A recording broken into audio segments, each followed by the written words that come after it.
everybody, it's Beauty by Shantae. Today I wanted to talk to you about this hair. This hair is actually the same hair company I reviewed before in my previous video, just in a different texture. The hair company is called Sweet Lily's Hair Company. As you know, it's based out of Richmond, Virginia. I'm loving this hair. This hair is Indian curly and I purchased 3 24-inch bundles and an 18-inch closure. As you can see, it looks really good. I'll tag the link below.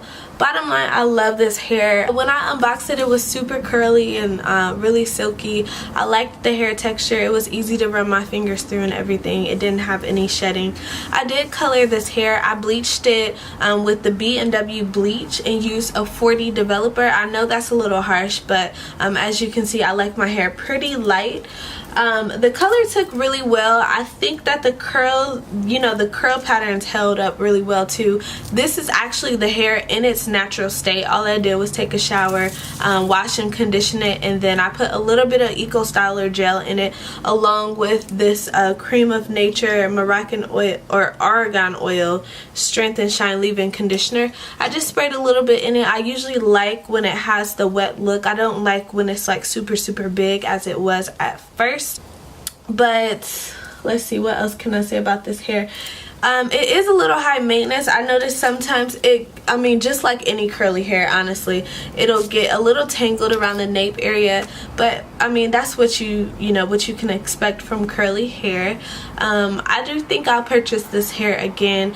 I had to kind of get used to the curly big hair look because, as you guys know, I usually rock like a body wave or like a curl or straight hair, so this is really something new for me. But so far I'm loving it. I'm getting a lot of compliments on this hair, and especially on my color, which, as you know, I colored myself.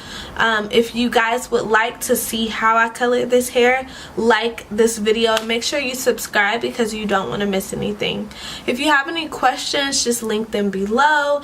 And of course, for you guys that love this makeup look, right, I'll link a video below as well for that too. So be on the lookout, guys, for my next hair tutorial. And if you have any questions, leave them below and make sure you subscribe.